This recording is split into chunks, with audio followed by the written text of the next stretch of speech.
Hey everyone, welcome back to the Scotch Malt Whiskey Society of America. Ben Diedrich here, and I'm joined by the lovely Jenna Elie. I never know if I'm supposed to say your name or you say your name, whatever. Um, Jen and I are pretty excited because, as you can tell by the description in this video, we are talking about one of our favorite topics, probably in the world. Is that fair to say? yeah, when it comes to whiskey, I love talking about this. And I'm really, really excited for this particular evening because of who our guest is and just like this wealth of knowledge on the topic. And I feel like I'm just like totally geeking out at the moment. Just super stoked for this. So we keep saying this, and what is this exactly? Well, this is the topic of PEAT. Tonight we're talking about all about PEAT, all things. and yeah, we're gonna talk about more about what it is, where it comes from, how it's used. Probably, I'd say I'm sure we'll end up debunking some common misconceptions or myths, perhaps, about PEAT, thanks to our expert guest. But let's just get rolling. And I think for anyone who's new to the channel, this is our new monthly segment, the Whisky Roundtable, where we'll be taking deep dives into, I don't know, popular topics in whiskey and whatnot. And so our next guest is none other. Well, first of all, his photos in the thumbnail and his name's in the description. But it is the most entertaining, I would say, ambassador in the whiskey world. You'll probably has the most elaborate setup, which I think says a lot because Jenna, you and I have like these ridiculous shelves of whiskey. But wait till you see this. You are about to be impressed, and you're definitely guaranteed to learn quite a few things tonight. So sit back because it is Cam, as I'm told. Cameron George Ardbeg. Cam, welcome, Cam. Hi. Thanks for having me, y'all. Super excited for this evening, and just really been chomping at the bit all day to jump on the live with you. And for everybody in chat, I mean, was I wrong? I mean, look at the setup. This is like the most impressive. Walk us through this, Cam. Where the hell are you? What's going on? Absolutely. So I'm born and raised here in Seattle, Washington. So this is, in fact, my living room. I try to bring a little piece of the Ardbeg distillery with me everywhere I go.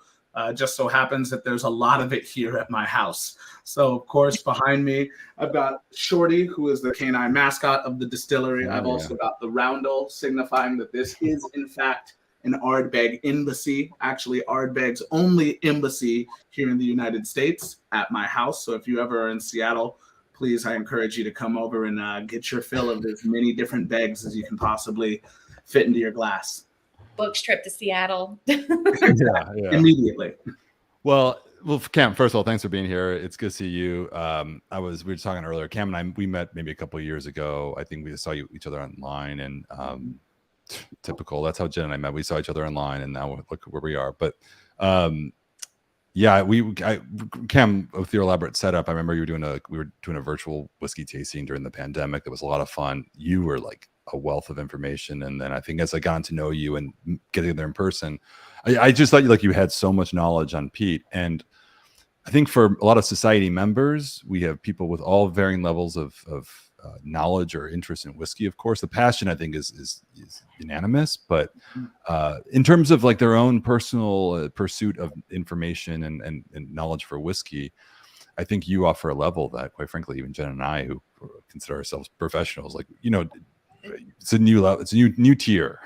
So I thought it would be great. No one better than you than to just have an open conversation. And everyone, I was telling Cam this before, the whole goal of these series of Whisky Roundtable just to be wide open with our thoughts, opinions, learn things.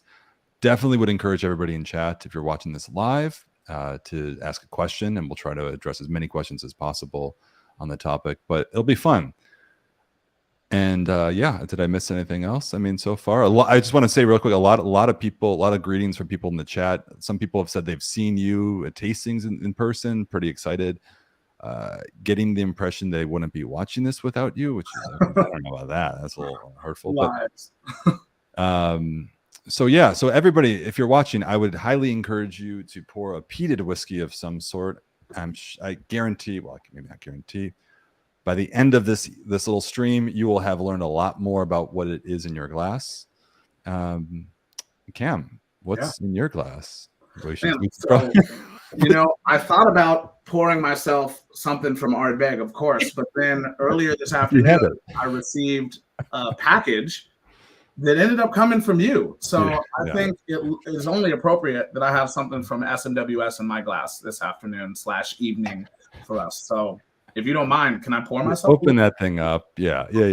All Yes, as Cam, we did send Cam a bottle as a thank you for coming on, taking some time out of his evening. But we were thinking about what to send. I was like, we got to do a peated whiskey, but man, this guy probably drinks Ardbeg all day. Also, fun fact, we don't have really Ardbeg because it's so hard to get single cask form. But help Cam. But yeah, so we sent you something else from maybe a neighboring Islay distillery, and so cheers. So Jenna, what's in your glass before we get going? I'm gonna go to Isla as well, and I have a little bit of Dark Secrets, which is 53.391, and this was in Ex Oloroso. So peat and sherry are just like a match made in heaven for me. I'm not a huge fan of heavily sherried whiskeys, but peat and sherry, sign me up all day. Yeah. I mean, it's funny, Cam, you obviously know at SMWS we really focus like on flavor of the single cask whiskeys, and like obviously we don't put the name of the distilleries, but our code system, which you're familiar with, is you can Google to see where they were from. I'm also 53. Maybe we won't drop the name, but it is the largest distillery on Islay. I think you could probably figure out what that is pretty easily. I just poured this 29.220, kind of a throwback. Wow, rude. From not Ardbeg, but a neighboring distillery that claims to be the richest of. what I don't know what the tagline is. Anyway, that's enough of those teas. Jesus. So let's get into it. Cam, quick.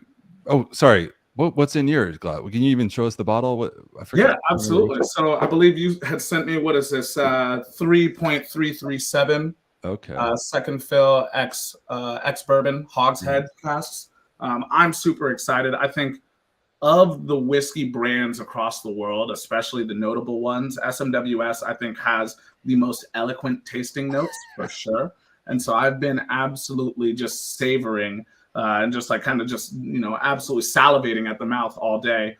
Grilled scallops with honeyed marinade were followed by a smoky bee sting cake. Before dilution added a fresh, zingy aromatic and herbs de Provence. This is a whiskey that's exactly up my alley. Yeah. So you knew me so well. So I can't wait to dive into this. Yes, it's absolutely true. I read every tasting note and thought of you, and that's why I chose that for you. It wasn't just like, ooh, this looks old and exciting, and Cam would appreciate it. Yes, yes, that's exactly how it is. Yeah, it's good. So we all went for Islay whiskeys, of course. Let's kind of start there, Cam. I mean, maybe just before we get into it, obviously we want to take a deep dive into Peat, but I'm just curious, like your personal background. What was your first encounter with peated whiskey, and like unfiltered? Like where was that? What was your experience like? Yeah, is it different from how you obviously enjoy it today? Yeah, my first encounter with peated whiskeys was actually quite a pleasant one. But I think that's because there was a precedent set. I already had an understanding for the sense of place and the messages that peated whiskeys really try to communicate to you. One of my very first trips out of the United States was actually to go watch one of my mom's friends get married on a small northern island in Scotland called the Shetland Isles. Very famous for their ponies, right? Yeah. So spending a significant amount of time, about 2.5, almost 3 weeks there on the Shetland Isles. Terrible internet reception. I mean, this is really before the internet was the internet as we know it. There wasn't a whole lot to do. So I remember being essentially just told by my mom to go outside and play. And there was a kid who we were staying with named Nathan, who was about my age. And Nathan and I would just go outside and chase sheep and throw balls of peat at each other all day.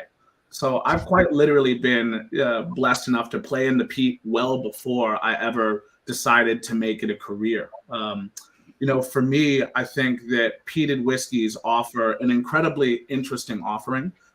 For some people, they're incredibly challenging. For other people, they almost immediately gravitate towards them. So I was in that latter group where I basically gravitated right to them because, again, I had a predisposition to the sense of place and the stories that are contained in any heavily peated whiskey. You know, I think one of the beautiful things about whiskey is that it's a solution, like, yes, to all of our problems, but then also quite literally, it's a chemical solution, right? So there are chemically, it's rich and diverse, but there are also so many stories of a sense of provenance, right? You can't separate peated whiskey from the human hands or the place that it comes from. And that to me is the most compelling of the stories of heavily peated whiskeys. Yeah, I think that's definitely where we want to go. I think it's just a fascinating element of peat in general. But if you don't mind, just to break it down, I'm sure a lot of, for everybody in chat viewing this live or the replay, is someone familiar with peat. But just for anyone who isn't, how do you define peat? Like, what is it in simplistic terms to you? Absolutely. I mean, at its base and kind of core element, peat is essentially just decomposing plant matter that exists in a carbon-rich and oxygen-deprived environment, and usually is subject to immense amounts of pressure. So it's basically the beginning stages of making a fossil fuel like coal, right? So generally, you'll find peat deposits local or native to previous permafrost regions, so closer to the North and South Pole. We do have peat deposits here in the United States. Yeah. Actually, you will find some of them in Texas. You might even find some of them in Michigan, and you might even find some of them up here in Washington. Yeah, right. And okay, that's interesting because by definition, then I would assume it's not like you can just you can't just go outside and cut up dirt and say that's peat and burn that. So it needs to undergo this pressure in the process. Like you said, it's like approaching permafrost. How long, I don't know if you know this, but how long would it normally take Earth to like a normal, I don't even know if this is the right question, like condense into peat? Like, is there like a staging process of some sort? You know, I think that actually gets at another question that I'm sure somebody's going to ask in the chat at some point, but the regenerative process of peat, right? Oh, yeah. So, question that people have been asking as of late, like in a panic almost, like, exactly. is it to be peat for peated whiskeys, in 10, 20 years? Exactly. Right. So, I mean, generally in most peat bogs and most peat banks and deposits that you'll find in Scotland, you'll find that they grow or that they grow at about 1 millimeter per year. So it can take tens, 20s, if not hundreds of thousands of years for these peat deposits to start to regenerate. I'm going to kind of chop the question off at the knees here by saying that peated whiskeys aren't necessarily the biggest utilizers of peat in the world. Generally, it's actually about 1% of peat that's harvested and hewn a year goes into the peat into utilization for peated whiskey production. Other areas would be someplace like the gardening industry, the fertilizing industry, right? Is far and away the largest area and use of peat actually goes into topsoil and fertilizers. Secondly, the non-commercial utilizations of peat, people still utilize it as a naturally occurring fuel source. Up until the rainy season on Islay, which is generally like June, July, August, late June, July, August. People are still cutting and hewing peat, not necessarily only for commercial utilization, but to heat their home and to cook their food as well. So it's not only, peat isn't only sustainable and utilized by the whiskey industry. It has a whole lot of different and other purposes as well. Yeah, that's wild. 1% is used for whiskey. Yeah, it's fun. It's funny because I've heard, the people on the internet, which is like reality, except for not at all. But people, freaking out that peated whiskey is going away because the demand for peated whiskey is so high that peat is we'll run out of peat because the demand for peated whiskey is so high. And it's interesting. I was just thinking about this as you were saying that it's only 1% of all peat just goes towards whiskey production Yeah. usage. Like that's, I suddenly find myself a bit more at ease, if that makes sense. Yeah. I mean, am I wrong on that? Have you heard this about peat shortages, or is that a real thing? Yeah, absolutely. You know, we hear about it quite often. Sustainability matters. Our impact on the planet matters. You know, I think that there are ways, and that the whiskey industry is being proactive about employing offsets to utilizing peat. I mean, things like energy recapture and energy conservation. You know, Port Ellen malting facility, which is the largest maltster and actually the only commercial malting facility on Islay, has refined their practices in terms of being able to capture more of their carbon footprint and also more of their energy footprint as well. So they're always refining their techniques and practices around utilizing peat. In addition to that, you know, commercial malting facilities are now able to utilize less volume of peat while achieving a higher ppm, parts per million of phenol, right? Yeah. So there's an interesting conversation to have that is continuing to evolve. And I'm very, very happy that brands like Ardbeg, like Lagavulin, like Lefroy, like Colila, like Bunahaven, like Bomor, the ones that are on Islay, are very interested in not only having this conversation, but making sure that we're leaving a more sustainable whiskey industry tomorrow, 10, 15, and 20 years down the road. Yeah. And that's, I think I find that all fascinating. But okay, so focusing on, sorry, I'm like jumping on the questions. Jenna, okay, please cut me off, or anybody. I do have one. Yeah, quick please go. On that topic. So let's say that it's a WBC day at Ardbeg, and that's the whiskey that's getting, you know, being distilled and going off to be, you know, bottled. When it comes to that malt, how much peat does it take to like go through a run of whiskey? Like what is that? I don't know if I'm saying that. Absolutely. No, I totally understand what the question that you're asking there. So our malt from Ardbeg, the lion's share and the majority of it does come from Port Ellen malting facility.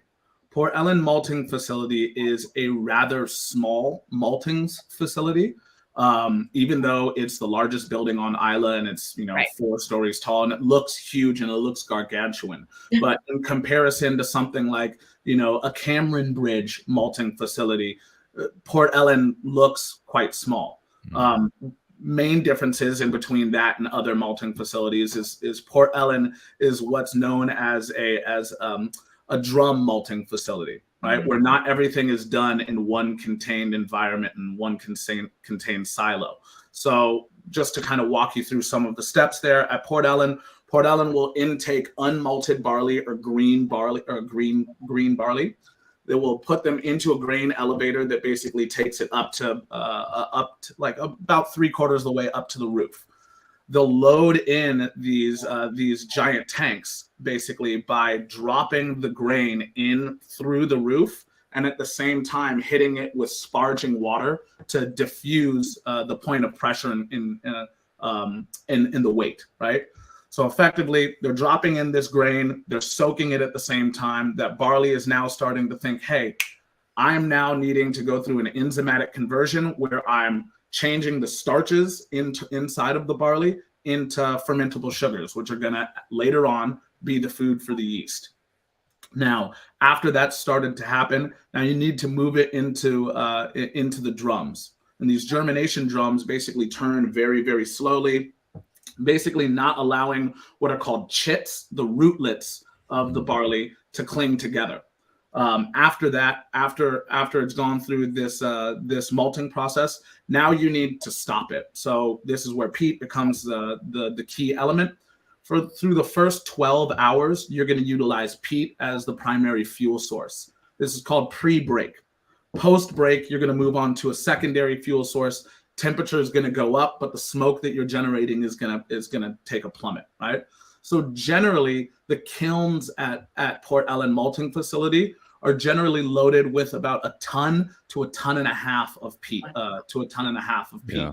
and those actually aren't very large kilns. It sounds like so much. Like when you hear a ton of peat, you're like, holy cow, that's exactly right.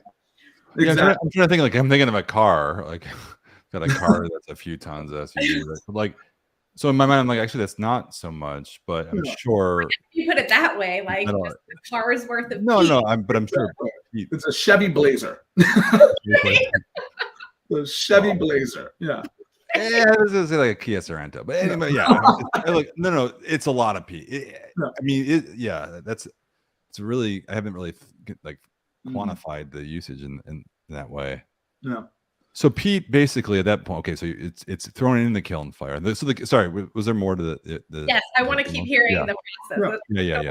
Absolutely. So I got a million follow-up questions, but I want to hear. So as you stoke the fire with peat, you're not really looking to drive a lot of heat, right? You don't really want to dry out. You're not looking to dry out the barley as quickly as possible. You're really looking to try to drive as much smoke as possible for the first 12 hours, that pre-break phase. Okay. During this phase, when you're burning that peat, oftentimes they'll continue to spray it with a hose to keep that peat nice and damp.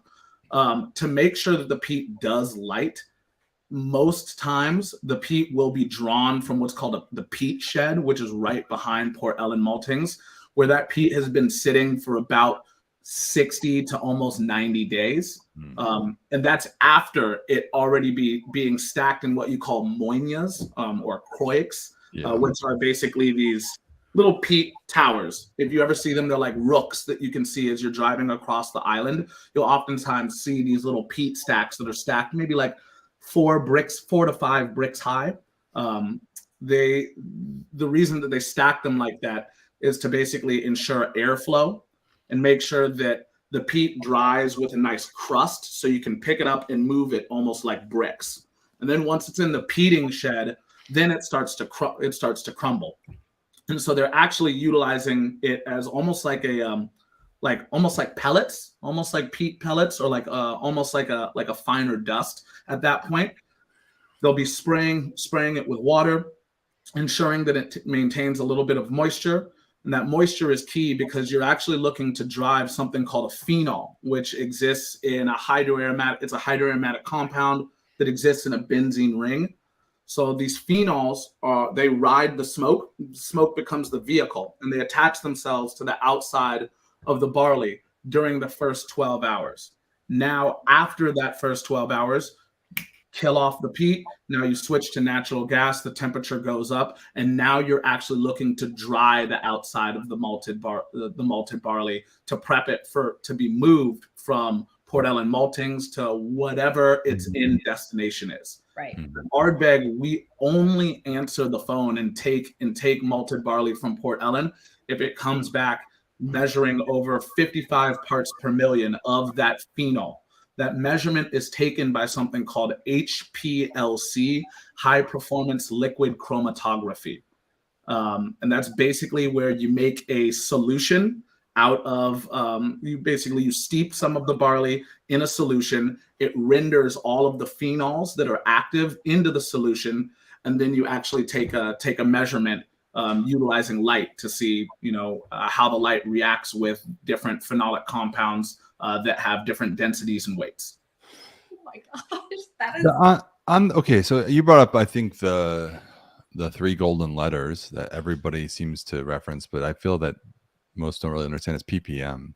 Mm-hmm. So, okay, so my understanding of high level PPM is a measurement essentially of how peated some of the malt, the barley, but ultimately as a whiskey, how peated how peaty a whiskey can be. I can't think of a more simplistic way to describe it. Is that accurate? Or what? I mean, obviously, look, you're an Ardbeg ambassador. You're out there. You talk to people about peat every day. What is, I guess, PPM in reality? Is it, and how is that used to measure? And are there any misconceptions that you come across, like just talking to people about PPM? I feel like there's a ton, but I don't. You're the expert. I feel like you and Jenna are just asking like the best questions right now. We're listen. We're not here to just screw around. We got no filters. I love it. Yeah. What's the deal with PPM for real? Yeah. So, I mean, to be honest, I think that the number that as an industry, we've placed a lot of stock in what that number means, when in actuality, it tells very, very little of the story, right? First off, let's talk about the fact that because peat is a naturally occurring fuel source, it's going to vary from place to place to place to place, right? So peat on Isla and up in, let's say, like Orkney as well, right, where Highland Park is from, those two regions in Scotland produce peat bogs that are much more phenolically rich, right? Much more phenol is able to be rendered out of peat coming from those two regions. Mainland Scotland, your peat isn't going to be as phenolically rich, and it's going to have a very different aromatic and also flavor profile as well. Yeah. Now, I also believe that, again, that number is used to kind of massage or even gain interest of specifically American consumers. And that's why I think that this conversation is so important for us to be having right now with SMWS America, right? US. So the reason for that is because during the 80s and into the 90s, Scotch whiskey single malt was trying to make this resurgence and this comeback. And we noticed the same way that we notice in the American whiskey industry, where, you know, the bigger the number on the front of the bottle, the more quality that whiskey has to be, because older is better, you know. The same thing for heavily peated whiskeys. The more peat and the higher the PPM, the better the whiskey ultimately is.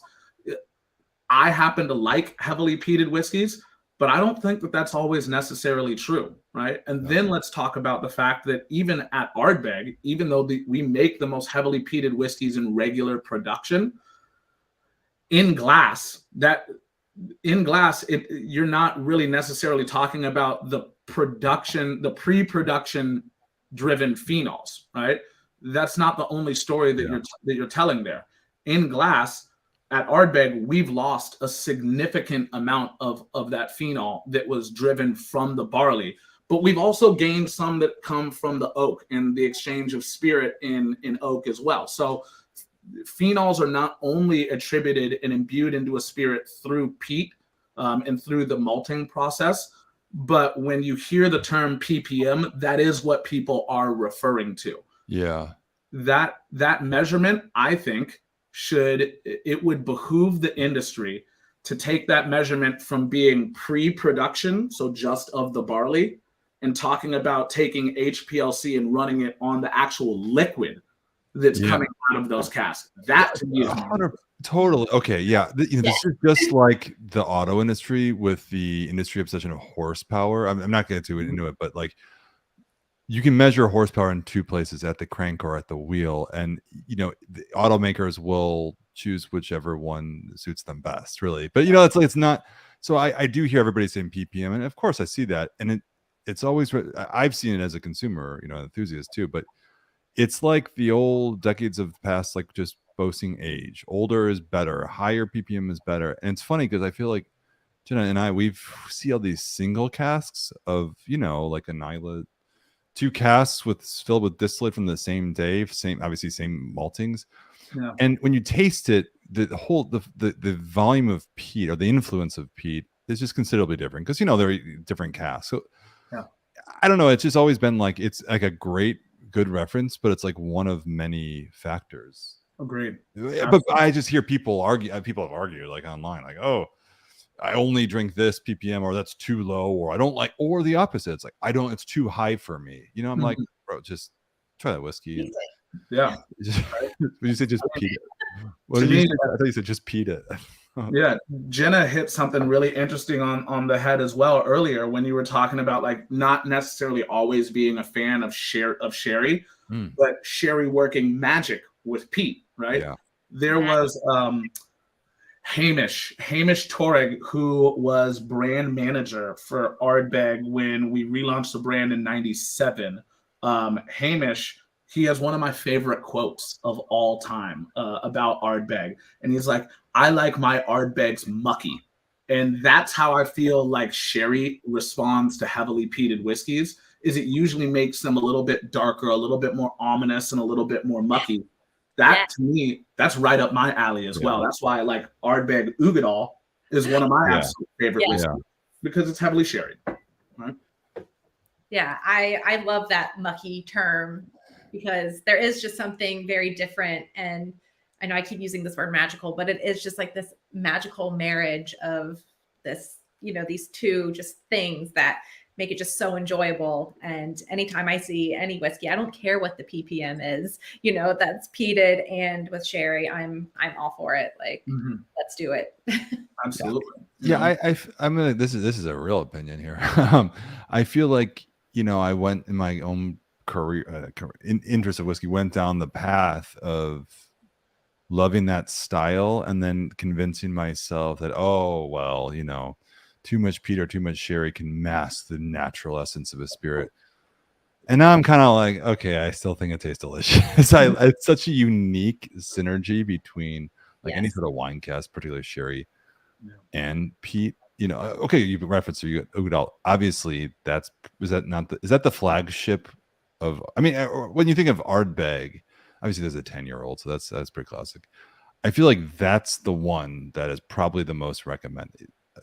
You know, that's it. When I think of Ardbeg, I think of the Ugadal. I mean, there's the Corey Vrecken's also like an icon now, but I don't know, like that's it. That's like, people love it, man. Like it's a real thing. All the time when I ask people, what kind of whiskeys do you like? Or, you know, and I think literally 9 out of 10 times I hear it's Oogie, like without question. Like people just love that whiskey, and for great reason. Absolutely. I agree. You know, this whiskey is absolutely just mind-numbing. This 3.337 is insane. Lower PPM. You like it though.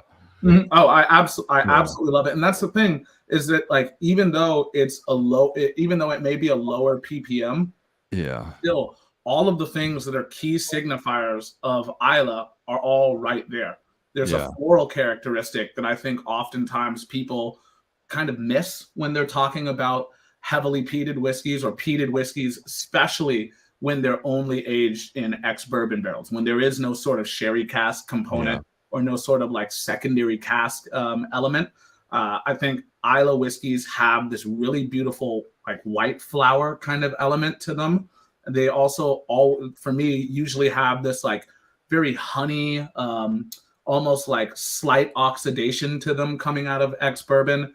And then also there should be a saltiness and a brininess. And that's probably how I most readily identify that I'm drinking something from the island, from Islay in particularly.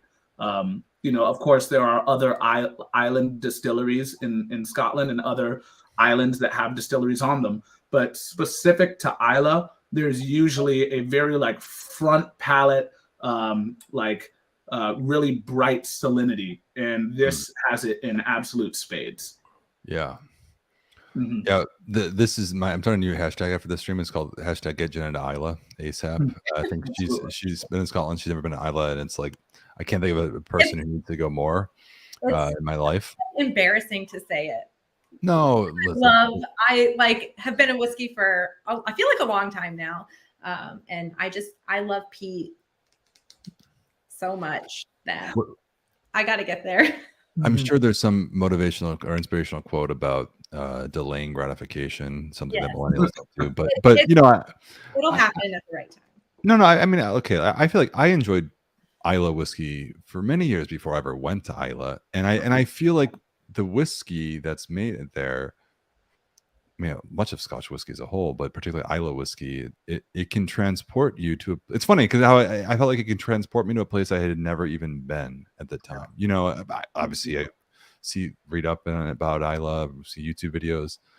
I feel like going there the first time was okay, this is it. But I feel like you still can have an experience. You know, maybe that's absolutely. You know, I think there's something I always say about whiskey. You know, I often reference this and use it in context for Ardbeg 10-year-old, is that whiskey is not, to me, it's not only about the way that something smells or the way that something tastes, but also how it feels. And then I'd argue, most importantly, how it makes you feel as well. Yeah. For me, there's something special about all of the Elie distilleries, all the distilleries on Islay, that immediately have this ability to pick you up no matter where you are in the world and immediately transport you and drop you down at the base of the distillery. That's why, even though there's 9 distilleries on the island, and all of us except for a couple usually make heavily peated whiskeys, there's something beautiful about the way that they communicate their thumbprint and their DNA of the distillery, while also communicating the style of the island as well. Yeah. Mm-hmm. Yeah, I mean, Jenna, I think you gotta get there. I'd love to be there when you get there, just to see that. My soul right now. Or do a vlog so I can watch it. But Cam and I had a chance. Cam hosted us at Ardbeg last year, and I remember of all the experiences, there was a moment when we were with Colin, who's the distillery manager at Ardbeg. We were in the warehouse doing it. We were just, I guess, doing a tasting, and I sat on the floor, which is just like an open gravel floor. Yeah. I don't know why I did it. I was like, I need to be grounded or something. I was so literal and emotional and drunk. I loved it. But I remember like sitting on the floor with the door open with like the sea breeze coming in the warehouse. And I was like, oh, I thought this was all marketing jargon about the sea coming into the warehouse. I was like, oh, it's actually coming. And then the floor, oh, I was trying to tell everybody sitting in the gravel, like it's a different experience. Yeah. I think it was just like losing my mind, but I think I'll just cry the whole time I'm there. I mean, well, I get in my feels very easily. That's yeah, I describe myself as an emotional male. Jenna is like an emotional human, and all I will just sob the whole time. So what's Jenna, sorry, go ahead. Yeah. If I can add something as well there, because I remember that moment, and I actually think that there's a photo of that where you're sitting on the ground with your head against a couple of the barrels at Ardbeg, eyes closed, savoring the moment, which I love. Oh yeah, I hated that photo. Neil, I like taking photos. I hate being in photos. And Neil was like, "I'm gonna take your portrait," and I'm like, just having a moment. Yeah. It does remind me though, I think you start another interesting conversation about, the origins of the aromatic of like salinity, saline, and salt, right? People believe that, because these warehouses, Ardbeg has dunnage style warehouses. We don't have any rick style warehouses where things are stacked, three levels high and 5 deep. That's not how the warehousing at Ardbeg is built. It actually looks basically exactly like this. This is a warehouse at Ardbeg. But as those dunnage warehouse doors sit open, people believe that, the casks sit in the, in the open air, and the salt imbues themselves onto the cask, and that's how the whiskey gets salty. No, it's essentially because infused into that peat is thousands and thousands of years of genetic information, from around the world about the sea levels rising and falling as well. So there is quite literally seaweed in the genetic makeup of peat as well, right? So it's the peat's proximity to the ocean that imbues the barley with this like relative salinity that then is polished off during distillation. As people, when we're enjoying whiskey on site in one of the dunnage warehouses, we immediately relive that or can like correlate those experiences because we're being shown and like overstimulated with that saline rich air as well. But that's not where the flavor comes from. But we as the imbiber of the spirit in that context are re-engaging with the salinity from the air. That's wild. Mm-hmm. That I appreciate that, because I think a lot of people hear certain things, about how that influences. And I mean, even myself, I mentioned earlier, I was like, wow, I thought there's a lot of marketing distillation in this, but to know the truth is fascinating. Okay, well, we're on this topic. What are some other common misconceptions? What do people? We've designated you as Cam the PEAT expert. What does Cam the PEAT expert know that you feel that others misunderstand? Is there anything that, I mean, maybe not, but that people misunderstand about PEAT, or you would really appreciate if people really could like see the truth? What is the truth? Honestly, I think that this is a really great example. I've got a couple of truths for you here. The first one, I will say, I think this is a really great example of the levity and the ethereal nature of heavily peated whiskeys can offer. I think it's a common misconception that people think that heavily peated whiskeys are always big, dark, ominous, and oil-rich monsters. There are distilleries on the island that intentionally make an oily style of whiskey. Look no further than the iconic Lefroy, right? Oh, yeah. A beautiful distillery, absolutely beautiful distillery that makes world-class distillate, and is some of my favorite whiskey to drink here at home as well. Lefroy intentionally makes a very oily style of whiskey that we can actually take a look at and kind of counterbalance at Ardbeg. These two distilleries have a history that's kind of ebbed and flowed with one another. At some times, we've been owned by the same ownership groups as well. But I think that those two distilleries, because of their proximity and then also the style of whiskey that we make, are great kind of counterbalances to each other. Ardbeg, slightly more heavily peated than Lefroy pre-production. Lefroy in its glass, appearing much more heavily peated than Ardbeg in its glass, if you go 10 for 10, right? I think that this 3.337 is a really great example of this because of the fact that it is so bright and light and kind of effervescent as well. This is in the camp that I put Ardbeg into, where it's light, bright, and citrus driven. And that citrus element people oftentimes forget about when they're thinking about heavily peated whiskeys, because they're thinking, oh, well, I'm just looking for, a campfire and just a complete smoke bomb. When we talk about smoke, smoke isn't a one-dimensional flavor. There should be something that's maybe a little bit herbaceous. There should be something that's maybe a little bit savory. There should be something that's maybe a little bit sweet as well. And there should be something that's maybe just a little bit like oak or barrel influenced as well, right? Think like the shavings from an oak cask, right? Those have an element of smoke to them themselves. So that's one misconception, is that all peat is, it renders a whiskey that is oily. I also think another one that we've already touched on is that all peat is created equal. I think where you're hewing your peat from ultimately matters. I really love, let's see if I have her on the table right now, Ardbeg Hypernova. Oh yeah, I'm getting myself in too much trouble. I can tell you that a lot of this barley did not come from Port Ellen malting facility. And that's one of the reasons that it has a feel to it that feels a bit extraterrestrial in terms of like what I commonly think of when I think Ardbeg. There's much more like creosote, and there's much more like that rendering from like a pencil shaving. But that's because that peat was not all of that peat was hewn on Islay. And for that reason, it's got a very different flavor profile and aromatic quality than most of the other Ardbeg whiskeys have as well. And then the last one that I have for you is that you need to be afraid of heavily peated whiskeys, or that peated whiskey is a man's drink. I think that whiskey and spirits know no sexes.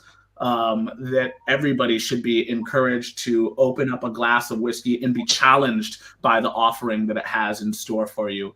And as the wonderful human beings I know us all to be that are on the stream, I hope that you all rise to the challenge and end up defeating the bottle. No, I saw an interesting comment about this, where was it earlier? I thought it was really interesting about how, and I don't know if this is the truth to this, and sorry if whoever mentioned this, about how I'm just repeating a comment like this that I can't even find, about how it's women enjoy peat more naturally. Who said this? Where is this? I thought it was fascinating. And then men, it takes time. Okay, I don't know. There's two between Jen and I I hated peat at first. I was like I told didn't like that it either. you what? I didn't like it either at first. Oh, okay. Well, then that goes against what I was going to say. I thought you loved it from the start. No, it was a constantly taking swigs out of the Homan, like every just trying to just train my palate. I was like, if I'm going to be in whiskey and I want to take this seriously, like I cannot skip out on this whole category of whiskey. And so I just kept I was like, even if I don't like it today, doesn't mean I won't like it tomorrow. And I just kept at it. And then I had a moment in whiskey where I had a heavily peated whiskey.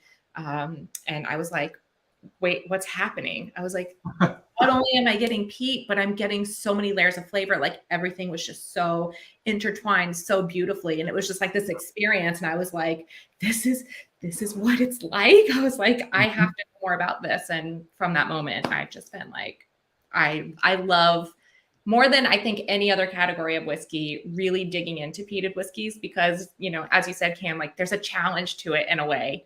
But it's like, it's a challenge that I enjoy to be able to just like dig through it and see what I can pull out, on the nose, on the palate, like you said, smoke isn't like this one dimensional kind of flavor. So like, what kind is this? What is this reminding me of? Like, where is this taking me? And I think peated whiskey just, as you said too, has so much to offer. Yeah. And there's so many adventures in a bottle of peated whiskey. And I love it. Exactly. And like to me as well, maybe I'm biased because my checks are signed by this distillery. But this region I actually think is, in my mind, is the most important whiskey producing region on the planet, right? Because if you think about the circumnavigation of whiskey around the globe, and how we even get to, having distilleries in my own backyard here in Seattle, and how we have whiskey distilleries in Taiwan, and how we have whiskey distilleries in India as well. The Scots didn't invent distillation. They didn't invent distillation of whiskey even. The Irish invented whiskey distillation, right? But in terms of its proximity, how did knowledge of distillation make its way from Ireland to mainland Scotland? Well, on a really good day, from this warehouse, from sitting out in front of this warehouse, I can see Ireland on a really, really good day, right? And so it was with the monks that knowledge of whiskey distillation ended up coming over into places like Islay and the other Hebridean islands off of the southwest coast of the island, or of mainland Scotland. And then that served as a launch pad for whiskey to take foothold in Scotland, which I believe is the greatest whiskey producing country on the planet. Even though I am very much so a proud American, there's something about the Scotch whiskey industry that just absolutely nails it and gets it right to me. So I think the importance of peated whiskeys for what they mean for not only the Scotch whiskey industry, but the greater whiskey industry around the world, I think is incredibly important. Speaking of importance, this is really important. I want to share a couple photos. Kind of maybe embarrassing, but no, not really. How do I do this? Share something on this? Well, figuring that out, I want to just quickly touch on what Cameron said. You're seeing peat and other things besides whiskey too now. Like, what is it? Big Gin up in Seattle, right? Yeah, in Seattle. I believe they did an Ardbeg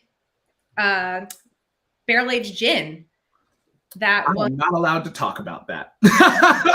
Oh. I tasted a peated gin from them that was absolutely, I think I cried a little when I tasted it. There's just, to see peat and other things, their spirits, and even in rum, down at Mount Gay, they put their rum into ex-peated cask, and I think it's just really exciting to see peat kind of creep outside of whiskey too, and into other categories of spirits too. Agreed. So yeah, if I have had that product, if it does exist, I would imagine that it is very delicious.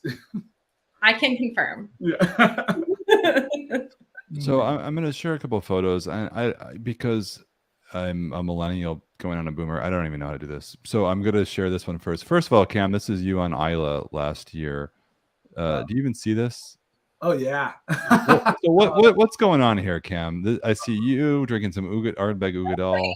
Day. I love it. we were out on the boat, I believe, this day, and I was stuffing my face full of all of the crab that I possibly could, all of the langoustine as well.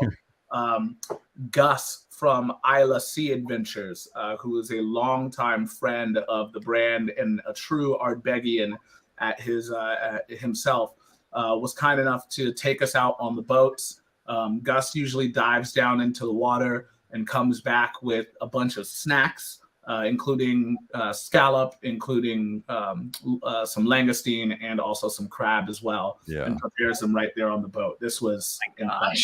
I remember we were on the boat and you'd arranged, we did a little sort of islet tour, but it's interesting, you know, obviously in Scotland, this is a barbecue. Like in America, our barbecue, we have a different, when we think of barbecue, you think of like our own different source, but it was, I thought it was hilarious. Like, I think Gus is the guy you're talking about. The guy who was driving the boat, the captain, was also the cook. He like parked the boat and turned around and started cooking. And he's like, we're like, where's the cook? He's like, it's me. Yeah. Okay, so how do I want to discontinue that somehow? How do I okay, stop sharing. And I got one more. I think this is just you from sorry, this is like might be a little awkward for you, but and I think this was one with our friend Neil when we were on the boat, because you showed that Ardbeg bottle, and that's the case. That's so basically that's a box of one of the Ardbegs as well. Yep, exactly. That's a box for Ardbeg 10-year-old. Yeah. Mm-hmm. That was Cam just sandwiched. And I remember, Cam, you had set this all up, and I think I asked you, like, if you've just going to go to bed tonight as a legend because you made this all happen. And you're like, I think I am. But that was a fun time, and I loved it. Anyway, so I want to open up just kind of with the time we have, and we try to keep these around an hour. I know we started a few minutes late. We're coming up to it, but questions from everybody in chat. If you have questions for Cam, I did see a few, and I thank you for Sean Speed who reposted this. He was claiming that he had learned that peated whiskey, girls like it more than guys first round. I don't know if that's true, Sean. The lack of reference is I don't know about that, but a little sus. But I'm curious to know if that's actually true. I know like the olfactory systems tend to be biologically. There's women seem to have some advantage. That's what I'm told. I'll never know. Yeah. But if you guys have any questions, I did see a couple, actually, so quite a few coming through. One question from George Kaplan was, is malted barley peated differently? So is the actual barley peated differently depending on the intended type of whiskey? Because you talked about, Cam, you talked about how, Ardbeg only buys this but that's a good question. Is there an intention with the actual barley acquisition from day one or no? George, I love it. This is an incredible question because it also allows me to double back to something that I wanted to talk about as well. So the short answer to your question is no. From Port Ellen malting facility, there is no difference in between the use cases or the purpose that we're buying the barley for, right? So it will go for, we will bring in a batch of barley from Port Ellen, and let's say it's been peated to a level of 55 parts per million. That distillate will then go into cask, and some of it can be used for something like Ardbeg 10-year-old or Wee Beastie or Anno or Ugadal or Corey Vrecken, depending on the type of cask that it goes into. At Ardbeg, we don't work in finishing. We work in whole components that are matured separately that are then brought together, right? So in the case of something like Ardbeg 10, it's only ex-bourbon casks. But for something like Ardbeg Wee Beastie, some of that whiskey will go into ex-bourbon. Some of it will go into refilled Oloroso sherry casks, so casks that have been used for Oloroso sherry once. For something like Anno, it'll be some ex-bourbon, some virgin American oak, and some Pedro Jimenez sherry cask. And for Ugadal, it's some ex-bourbon, some Oloroso sherry cask, and then for Corey Vrecken, some ex-bourbon and some virgin European oak. Mm-hmm. I really love the fact that you brought Ardbeg 19 into this. I actually poured myself just a little wee dram of Ardbeg 25, because another one of the misconceptions or mispreconceived notions about heavily peated whiskeys is that phenols are stagnant, right? Once they're in solution, they're locked into solution. That's actually a misconception. Heavily peated whiskeys are subject to I call it like phenolic attrition or loss of phenol. Basically, after about 12 to 14 years in cask, a peated whiskey will now start to lose some of its phenolic activity, or at least the intensity with which those phenols present themselves.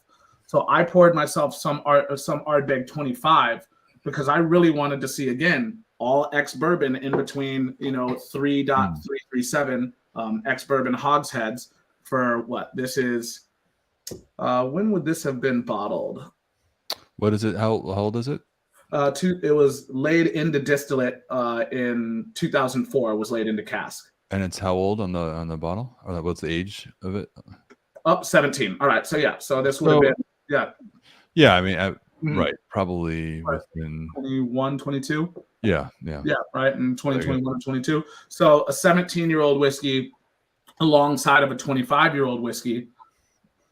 On the nose, again, this has all of the bright citrus and like lemon verbena and all of the really light and kind of bright floral things. After about 25 years in these ex-bourbon casks on the Ardbeg 25-year-old side, I've lost a lot of that really bright kind of floral aromatic. And that's quite true to course, right? So for heavily peated whiskeys, you will lose phenolic intensity after about 12 to 14 years. Yeah. I tried that this a few months ago for the first time. I was so impressed. Funny, Neil and I got together with Javier, we met our friend. Mm-hmm. After we went to Isla, Javier became this, what do you call them? Ardbegians? Yeah. Well, the people who are absolutely obsessed with Ardbeg. Like, there's a lot of them. He's been buying all the Ardbegs. So he bought about 25 years. So we all got together to like reminisce on our last time together. And I like, it was incredible. I was like, whoa, this is pretty. I mean, it's pretty rare, and it's hard to get hold of. But what an incredible whiskey! But it's not when I'm really in the mood to just be grabbed by some peat and shaken about just a little bit. The 25-year-old isn't the whiskey that does that for me, right? If I'm in that mood, it's going to be Ardbeg Wee Beastie. I'm going to go for something intentionally bottled very, very young. There was years ago, I was hanging out with Brendan McCarran, who was the manager of maturing whiskey stocks for Glenmorangie and Ardbeg. Right. Now he is the head honcho over at Tobermory, Lecheg, and Bunnahabhain distilleries. And interesting career trajectory, like I mean, like, yeah, love him, absolutely love him. But he was telling me a story of this really interesting 2-year-old cask that he had at Ardbeg. Again, legally not single malt yet, right? But this 2-year-old cask, he says, was one of the most sublime whiskeys he's ever tasted because of the intensity of the phenol, and then also how quickly the wood started to take to it. So that was a really interesting circumstance where he had lots of oak extractives at a very young age, but hadn't lost any of the phenolic intensity. And usually the sweet spot for us at Ardbeg is about 10 years old. But for some weird reason, this 2-year-old cask kind of had it all, right? So what's become of that cask? I'm like, I have no idea. We must protect it at all. I mean, it's probably older now, of course, but like, exactly. We gotta is our QR code? Or can we follow the life of this thing? Question from Whiskey Goodness. Good to see you, Mayor. How many times can peat be reused? Is peat reused? First of all, and for at the malting stage, no, it's burned into ash. Yeah, it's burned into ash, so it cannot be reused. But peat bogs, I love this question too. God, these are such great questions. So when you're looking at a peat bog, if you were to take a cross section of it, the top layer is you refer to that as turf. You're not interested in the turf. You don't want the turf. There isn't. You haven't had exposure to the carbon-rich environment and or the pressure, right? So these are still living plants that are on the topsoil. So generally, when they're going to hew or cut peat in an area on a peat bog, they'll take off the turf. They'll remove that, and that will be set onto the last area that they had just hewn to basically force it to start regenerating. It's like Now, sawing.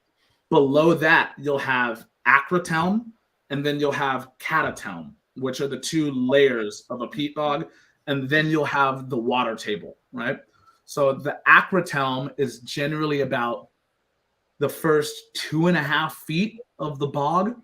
The catatelm, which is deeper, and there's a color difference as well. You can tell that it's much older and that it's been under a lot more pressure as well, because it's on its way to becoming coal. It's very, very close.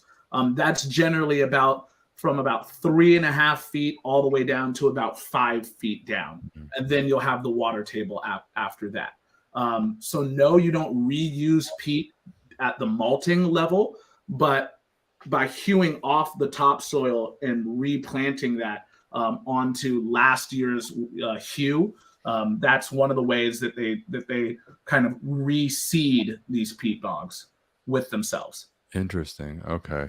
And the level that you cut it will affect flavor, correct? Yeah, it will, for sure. Right. Okay. So like it'll affect flavor and also combustibility as well, right?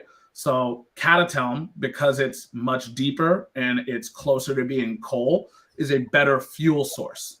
Right? Okay. It's a better fuel source, but because it has less organic plant matter in material, because a lot of it is decomposed because it's significantly older, it's great for driving fuel source, but it's not the best for driving flavor or for driving smoke. So you need some acrotelm and you need some catatelm to have a successful malting, to have a successful and flavorful maltings. Right. Yeah. Okay. Interesting. That's Sick wild. questions. These are awesome questions. Yeah, listen, we got a lot of questions. We don't have to keep going through all. I want to be conscious of time, but I mean, I guess to leave off, is there anything else, Cam, that regarding peat? I mean, first of all, this has been you've been a wealth of information, and I guess that's what we expected. But it's like I've learned so much, even about peat too. And I think my statement I made to everybody watching is that if you were drinking peated whiskey at the end of this stream, you'd learn more about what's in your glass. I know I certainly have. I've even poured an Ardbeg because I was like so on brand right now. But which is this one, 33.139. I think, Cam, we had this together in that like really dungy hotel room where with no natural light and just, old curtains that smell like musk. But the whiskey was great. I don't know. This has been fantastic. I think Cam, Jenna, do you have any other questions? I mean, I could sit here all night and ask a million questions. I think this has been, I don't know, it like almost reignites your love for this. Just like hearing your passion for this it's very inspiring. And like I said, really does like reignite your love for not only peat, but just for whiskey in general. And it's just been really awesome for you to share, in this hour, so much knowledge that, I mean, I'm going to walk away from this like super curious now and dig into this a little bit more. And I think appreciate my peated whiskey just that much more. I love it. Thank you. Yeah. Cam, where can people find you? Do you want them to find you? I mean, I was like, questions are coming. If you like these questions, all right. I love it. I absolutely love it. Yeah, please feel free. Drop any additional questions, at me. I absolutely love having these conversations. I feel like, Ben, Jenna, like people like you make this industry go around and make this industry special. And if I can ever offer my services to you, please feel free to ring me up or reach out to me. For all of you viewers, you can find me at Ardbeg Cam on Instagram. If you are on Facebook, then it's just Cameron George, and look for the guy who's probably holding an Ardbeg bottle, and that's going to be me, right? Sean Spieth says, "Can you give us your address so we can come try that 25-year-old?" Yeah. Sean, I'm with you. I'll I'll try to convince him for that address after this.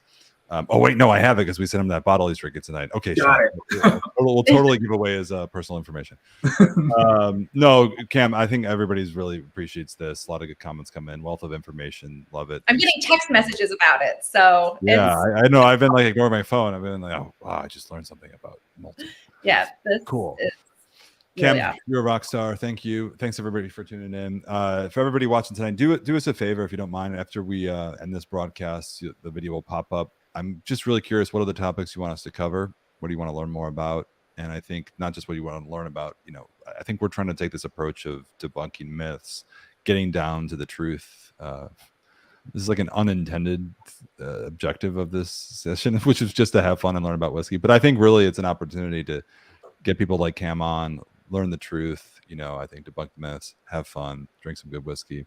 Drop us a comment if you don't mind when the video is posted as a replay, just for topics that you'd like to hear. Be great. Help us out. If you're not a member of the society, you can still, we're sales pitch. We're doing a promotion through midnight tonight. If you're not a member, want to become a member, love to have you. If you join by midnight, it's time's running out. Midnight Pacific time, you get a $50 gift card towards your first bottle, which is pretty cool. Maybe it's a PEAT one. I don't know. That's my shameless plug. Yeah, I mean, what a way to spend International Whiskey Day. Oh yes. I mean, I'm pinching myself over here. Oh yeah, Cam, it's early for you on the West Coast. Do you have any plans for? You have to be out and about tonight. Is this a big thing for you? Yeah, I'm going to go. It's Seattle Cocktail Week, so I'm going to go join some of my friends here in Seattle and go have a few drams of whiskey and celebrate the incredible industry talent that we have represented across this beautiful city. Awesome. Nice. Well, thank you, Cam. Enjoy it. Thanks, everybody. Yeah. Cheers. Cheers. Cheers. Slanjava. Slancha.